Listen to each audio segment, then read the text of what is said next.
Jonathan Lieber, I want to show you a little bit more of President Biden having some fun with his old friend, Mitch McConnell. Mitch McConnell loves our programs. You see what Mitch McConnell said? He told me he wasn't going to get a single vote in order to allow me to get, with the help of everybody here, that $1.9 trillion tax cut, program for economic growth. Look it up, man. He's bragging about it in Kentucky. It's a great thing for Kentucky. It's getting $4 billion to help poor. So the president is right. Mitch McConnell did say this yesterday in Kentucky. Quote, I didn't vote for the American Rescue Plan, but you're going to get a lot more money. Cities and counties in Kentucky will get close to 700 or 800 million.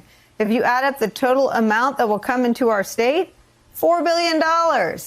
So this is the conundrum, I guess, is the word for it. Republicans are against policies that Mitch McConnell seems to know his own constituents support.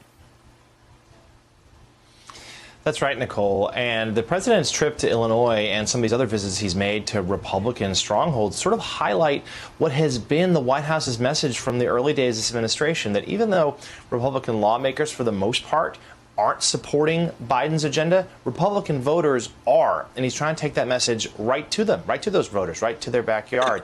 McConnell is correct, as he said that, that obviously there's a lot of money pouring into Kentucky and other states. And the point that he and others have tried to make is maybe it's too much money, that we don't need this sort of federal spending, particularly with concerns about inflation and signs the economy is picking up and workers and employers struggling to find workers to take available jobs.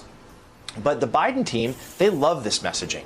This is what they want to lean in on. These are things that are broadly popular, and it's showing that the United States government can still work. And Biden's not afraid to call out those Republicans who, in his mind, are hypocritical, who didn't support the bills, but are extolling their virtues. In fact, I was with him on a stop a few weeks ago, I believe in Pennsylvania, where he actually even pulled out a note card from his pocket that had a list of lawmakers on them who had praised projects funded by the COVID relief bill, but yet none of them voted for them himself. And of course, this comes as he is trying to get this bipartisan infrastructure deal done, touting that he was able to work across the aisle, showing that there are Republicans who can come on board, wanting to secure those votes, make sure that thing gets done, as they also proceed at the same time with the Democrats' only much larger reconciliation bill. Tim Miller, this seems like a moment. I mean, obstruction from Republicans is nothing new. It was their reason for existing during the Obama presidency. But I guess, one, their voters don't feel the same way about President Biden as they do about other Democrats, not just President Obama, but other Democrats who I think don't have as much appeal to those coveted sort of swing voters.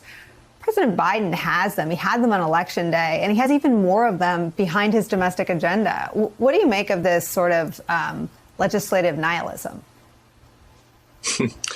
Well, look, first on the Biden part of things, Nicole, he has been maintaining a steady 52% approval rating throughout all of this by doing things by talking about and acting on popular agenda items. Agenda items, like you and Jonathan have said, are popular with some Republican voters. Some of these agenda items are popular with your, sort of suburban, former never-Trumper swing voters. Some of them are popular with the older, kind of working class Democratic voters that had moved into the Trump column. And so I think by staying focused on this economic populist agenda, by the last time I was on your show before I came on, he was talking about funding the police, not defunding the police. By staying with these popular issues, I think that puts him in a really good place. And it puts people like Chip Roy, backed into this corner. I mean, look at on this legislative nihilism that you're talking about, look at who Chip Roy has to talk to. Today, he sends out a tweet that says, come inject it, like threatening the president for doing a 75%, 80% popular issue, which is going to people's doors and saying, hey, do you want the vaccine? He's not forcing anybody to get vaccinated. He's offering and providing access to the vaccine. So that's Chip Roy on that. Chip Roy was the one giving a press conference saying we had to get rid of Liz Cheney, because she's speaking out against the insurrection. He's saying we need to stop every agenda item because of chaos. So where Roy is putting himself is on an agenda that's pro-coup, pro-chaos, pro-COVID. right? I mean, it's because he's speaking to this 20% tiny bubble within the Republican Party. That's a bad place for them to be. Now, there are a bunch of other issues, I think, where Republicans could make gains into the Democratic base. That's not what they're doing, at least right now. Let me follow up with you because this is so intriguing to me. And I'm not sort of foolish enough to think that the Trumpist message, Tucker Carlson is talking to a pretty big audience. I know there's an appetite for what that part of the party is selling.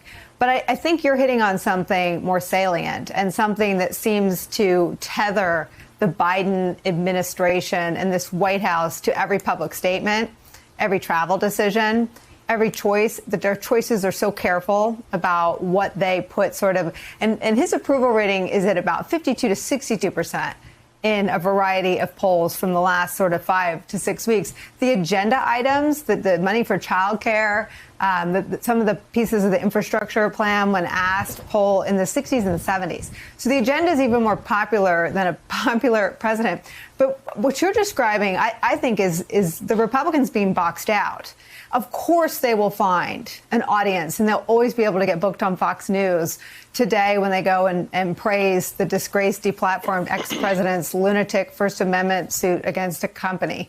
But that is not what people going about their lives are fretting about. And I wonder if you think there'll be sort of a come to Jesus, or is there still sort of a pollster culture on the right that'll say, hey, you guys are in a nosedive?